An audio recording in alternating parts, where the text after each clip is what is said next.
Hola, en este video estaré hablando acerca de las actividades peligrosas en materia de responsabilidad civil extracontractual.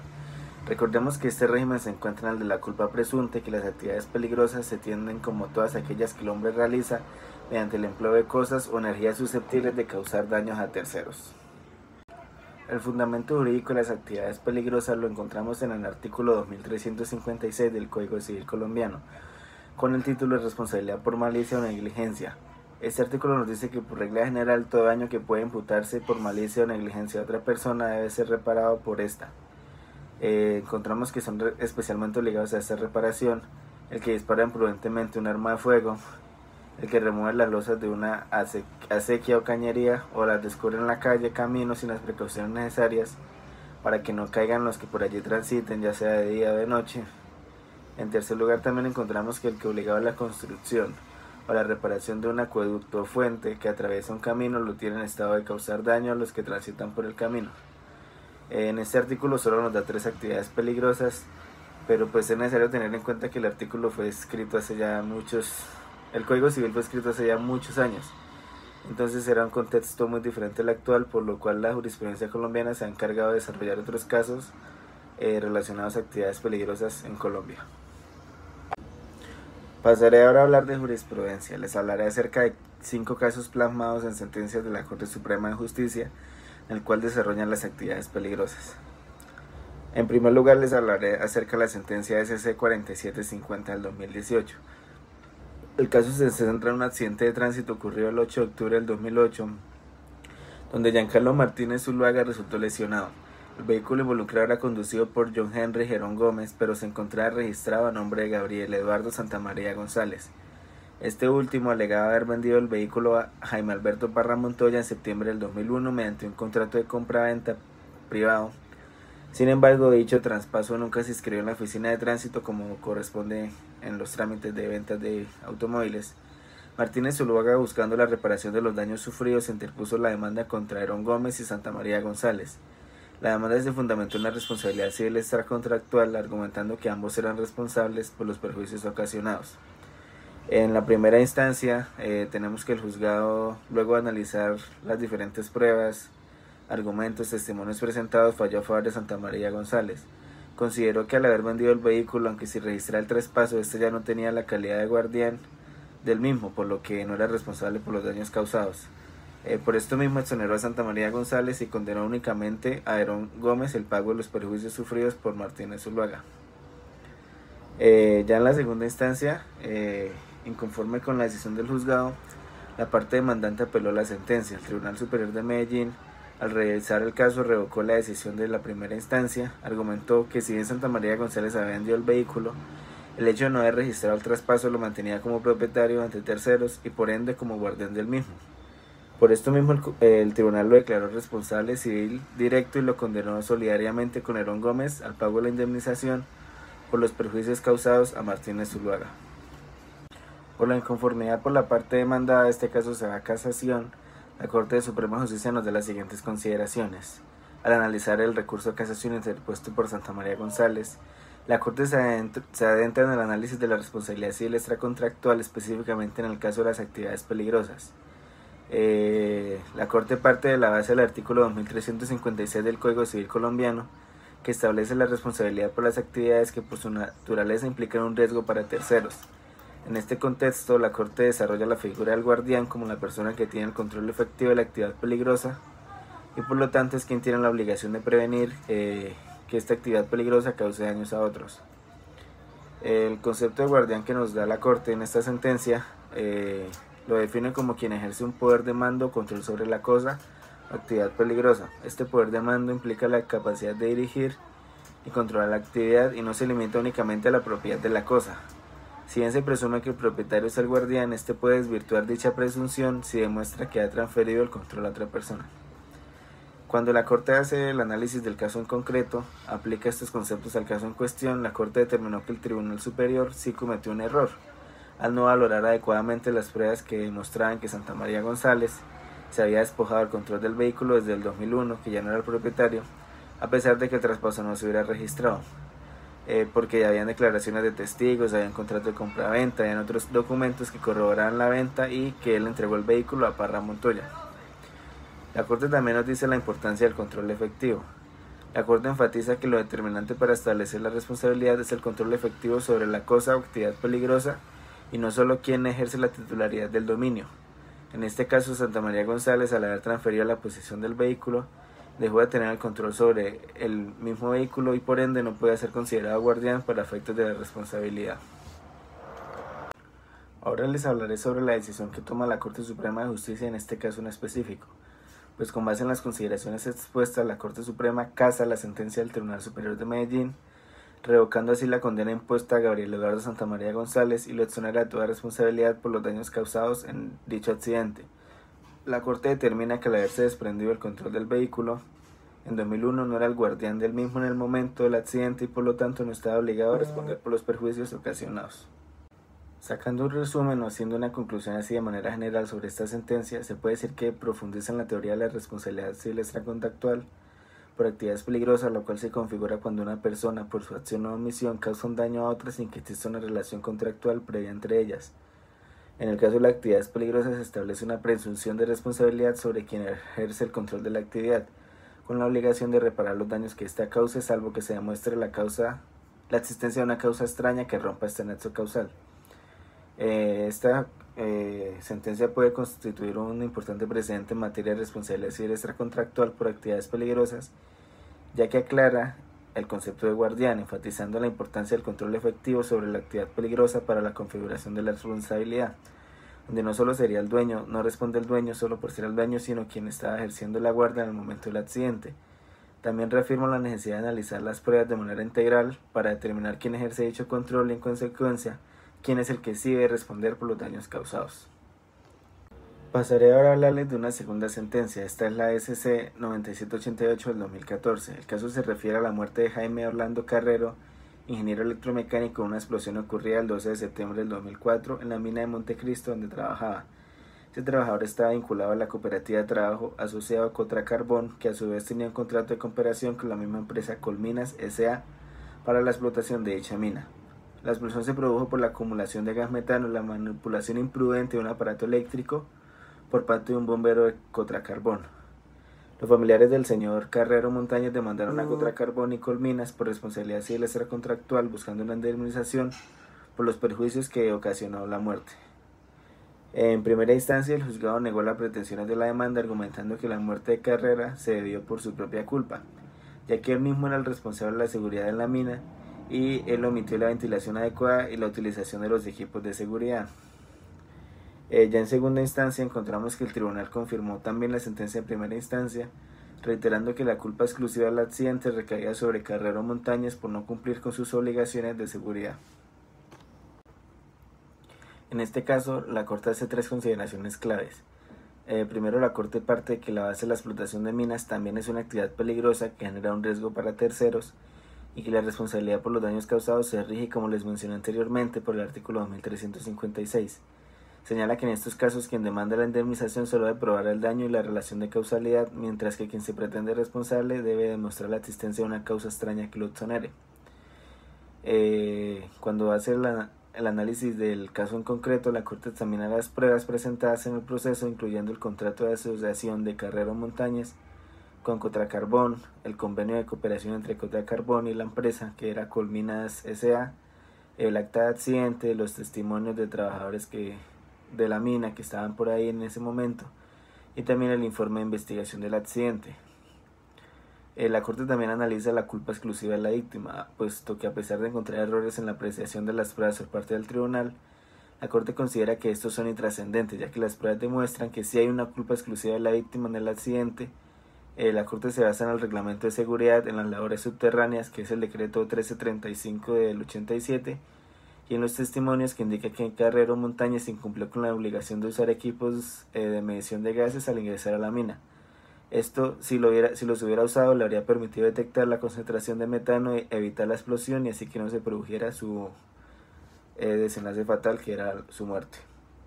En base a lo que les mencioné, la Corte decide no casar la sentencia del tribunal, confirmando la decisión de negar las pretensiones de la demanda, pues considera que la muerte de Jaime se produjo por su propia culpa al no cumplir las normas de seguridad minera y exonera así a Cotra Carbón y Colminas S.A. de la responsabilidad civil por el daño causado.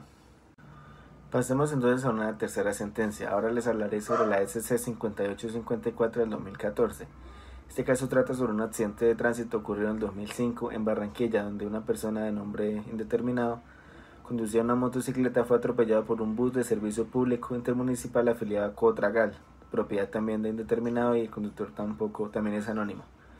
El accidente resultó en la muerte del motociclista, y la madre de este motociclista interpuso una demanda contra la empresa de transporte y el conductor, buscando la indemnización por los daños materiales y morales causados por la muerte de su hijo. La madre argumentó que el accidente se debía a la negligencia del conductor del bus, quien no operó el vehículo con la debida precaución y pericia. En primera instancia, el Juzgado Segundo Civil del Circuito de Barranquilla niega las pretensiones de la demanda, pues él se basa en la decisión de la justicia penal que ya había precluido la investigación a favor del conductor del bus, pues estos determinaron que la causa del accidente fue la violación de una señal de pare que se encontraba en el lugar por parte del motociclista. En segunda instancia, el Tribunal Superior del Distrito Judicial de Barranquilla confirma la sentencia de primera instancia, también considerando que el accidente se produjo por culpa exclusiva de la víctima al violar la señal de tránsito, el pare, y esto rompía el nexo causal entre la actividad peligrosa del bus y el daño. Las consideraciones que hace la Corte Suprema de Justicia son las siguientes. Pues primero analiza el caso bajo el marco de la responsabilidad civil por actividades peligrosas, reconociendo que ambos, tanto el bus como la motocicleta, son vehículos que por su naturaleza implican un riesgo para terceros. Reitera que en estos casos la víctima debe probar el daño y la relación de causalidad, mientras que el demandado puede exonerarse probando la existencia de una causa extraña como la culpa exclusiva de la víctima, como ya les mencioné en los casos anteriores también. Cuando la Corte hace el análisis del caso en concreto, examina las pruebas presentadas en el proceso, incluyendo los testimonios de testigos presenciales, informes de agentes de tránsito que atendieron el accidente y el croquis del lugar de los hechos, y también toma como prueba la decisión de la justicia penal. Analiza la figura de culpa exclusiva de la víctima, y aquí la Corte determina que el tribunal no incurrió en errores de hecho al apreciar las pruebas y que la conclusión de que el accidente se debió a la culpa exclusiva de la víctima al violar la señal de pare está debidamente soportada por la evidencia. Por último, también examinan el nexo causal. Se enfatiza que en casos de responsabilidad por actividades peligrosas, el debate central se da en el terreno de la causalidad. La culpa del demandado se presume y este solo puede exonerarse probando el daño que se produjo por una causa extraña, y esa causa extraña puede romper el nexo causal entre su actividad y el daño. Por eso mismo, la Corte decide no casar la sentencia del tribunal, confirmando así la decisión de ambas instancias de negar las pretensiones de la demanda, concluyendo lo mismo, que la muerte del motociclista se produjo por su propia culpa al violar la señal de tránsito, lo que exime responsabilidad a la empresa de transporte y también al conductor del bus. Les hablaré ahora sobre la tercera sentencia, que es la 10808 del 2015. El caso se refiere a la muerte de Giovanni Melo por electrocución el 23 de noviembre del 2005. Melo, quien trabajaba como patrullero de la Policía Nacional, se encontraba de vacaciones y subió el techo de su casa, de la casa de su padre en el barrio La Concepción 3 de Santa Marta. Al estar en el techo entró en contacto con un cable de alta tensión sin forrar, propiedad de la Electrificadora del Caribe S.A., Electricaribe, más conocida así, lo que le causó la muerte por electrocución. Los familiares de Melo, que fueron su esposa, hijos y padre, demandaron a Electricaribe por responsabilidad civil extracontractual, alegando negligencia en la transmisión de energía y violación de la obligación de seguridad. Solicitaron una indemnización por los perjuicios morales y materiales causados por su muerte. Pues en la primera instancia, el juez declaró a Electricaribe civilmente responsable del accidente y lo condenó a pagar una indemnización por daño moral a la esposa, hijos y padre del fallecido. Sin embargo, desestimó la condena por perjuicios materiales. En la segunda instancia, el tribunal confirmó la sentencia de primera instancia en cuanto a la responsabilidad de Electricaribe y la condena por daño moral. Además, modificó la sentencia para incrementar la indemnización por daño moral a los hijos, y también revocó la decisión de negar la condena por perjuicios materiales, concediendo una indemnización por lucro cesante consolidado y futuro a la esposa, hijos y padre. La parte demandada lleva esta sentencia a casación, donde la Corte Suprema de Justicia reitera que la actividad de transmisión de energía eléctrica es considerada peligrosa, por lo que Electricaribe tiene la obligación de controlar el riesgo de la actividad y responder por los daños que causa, independientemente de quién haya instalado las redes o de la existencia de licencias de construcción. Cuando la Corte hace el análisis del caso en concreto, examina las pruebas presentadas en el proceso, incluyendo el informe de necropsia, la inspección judicial al lugar del accidente, el testimonio de testigos, dictamen pericial, y concluyen que el accidente se debió a una indebida ubicación de los cables de energía que no cumplían con la distancia mínima exigida por el Reglamento Técnico de Instalaciones Eléctricas, en siglas RTE. La parte demandada alegaba que la culpa es la víctima. La Corte analiza esta posibilidad, pero dice que él, al subir un techo para reparar una gotera, no puede considerarse algo imprudente o que él lo hiciera a propósito, y que la causa principal del accidente fue la indebida ubicación de los cables por parte de Electricaribe. También investiga el daño moral. La Corte confirma la indemnización por daño moral a la esposa, hijos y padre del fallecido, reconociendo que la muerte les causó aflicción y congoja cierta y directa. Incrementa la indemnización a los hijos, considerando que se ven más afectados por la pérdida de la figura paterna a tan temprana edad. La Corte también revoca la decisión de primera instancia que había negado la indemnización por perjuicios materiales y reconoce el derecho a la indemnización por lucro cesante a la esposa, hijos y padre, considerando la obligación alimentaria que tenía el fallecido con ellos. Y pues esto lo basan en los ingresos que él percibía como patrullera de la Policía Nacional para calcular el lucro cesante consolidado y futuro. Entonces la Corte decide no casar la sentencia del tribunal y confirma los daños morales y también los daños materiales. Por último, les hablaré de la sentencia SC 5674 del 2018, donde el 30 de julio del 2006, Piedad Cristina Casares, embarazada de 8 meses, sufrió una descarga eléctrica debido a la explosión de un transformador también de Electricaribe en Valledupar. La descarga le causó un dolor abdominal y sangrado, lo que condujo a la muerte del feto. Los familiares de Casares demandaron a Electricaribe por responsabilidad civil extracontractual, buscando una indemnización por la muerte del feto y por los daños morales causados. En primera instancia, el juez cuarto civil del circuito de Valledupar declaró a Electricaribe responsable y lo condenó a pagar perjuicios morales a la madre, hermanos y abuela de la criatura. En la segunda instancia, el Tribunal Superior de Valledupar confirmó la sentencia, pero modificó la condena por perjuicios morales, limitándolo a la madre y sus familiares más cercanos. Entonces, las consideraciones que hace la Corte Suprema de Justicia respecto a este caso también de electrocución. La Corte reitera que la transmisión de energía eléctrica es una actividad peligrosa y que Electricaribe es responsable por los daños que causa, incluso si las instalaciones eléctricas internas del inmueble no cumplen con la normativa. En el caso en concreto, la Corte examina las pruebas, testimonios, historia clínica, necropsia y concluye que la muerte del feto fue causada por la descarga eléctrica y descarta la culpa a la madre por no buscar atención médica inmediatamente, ya que no se demostró que esa demora hubiera influido en el resultado. Evalúa también el nexo causal. Dice que el nexo causal entre la explosión del transformador y muerte del feto está debidamente probado. La descarga eléctrica causó el sangrado y el posterior fallecimiento de la criatura. Evalúa la culpa de la víctima o el hecho exclusivo de la víctima, puesto que la madre se demora en buscar ayuda o atención médica y que esto puede constituir culpa, pero se concluye que no se había demostrado que esa demora hubiera contribuido al daño al bebé. Por esto mismo, la decisión de la Corte Suprema de Justicia es no casar la sentencia en tribunal, confirmando así la responsabilidad de Electricaribe y la condena al pago de perjuicios morales. Para finalizar, les tengo las siguientes conclusiones, y es que para que se configure las actividades peligrosas en la responsabilidad, la víctima debe probar que sufrió un daño a causa de una actividad peligrosa bajo el control de otra persona, que sería el guardián. El guardián se presume responsable y solo puede exonerarse si demuestra una causa extraña, como culpa exclusiva de la víctima, hecho de un tercero o fuerza mayor o caso fortuito. Las empresas que se dedican a actividades peligrosas como transmisión de energía eléctrica, explotación minera, tienen una mayor responsabilidad en la prevención de daños y deben cumplir siempre con las normas de seguridad y tomar medidas preventivas para evitar accidentes, ya que la ley presume su culpa en caso de algún daño. Los que tienen legitimación en la causa son la víctima o sus familiares y pueden demandar al guardián de la actividad peligrosa por los daños causados, tanto materiales como morales. El objetivo de este régimen en general es proteger a las víctimas de actividades que implican un riesgo, asegurando que el responsable repare los daños causados. Muchas gracias por su atención y espero hayan aprendido todo sobre responsabilidades peligrosas.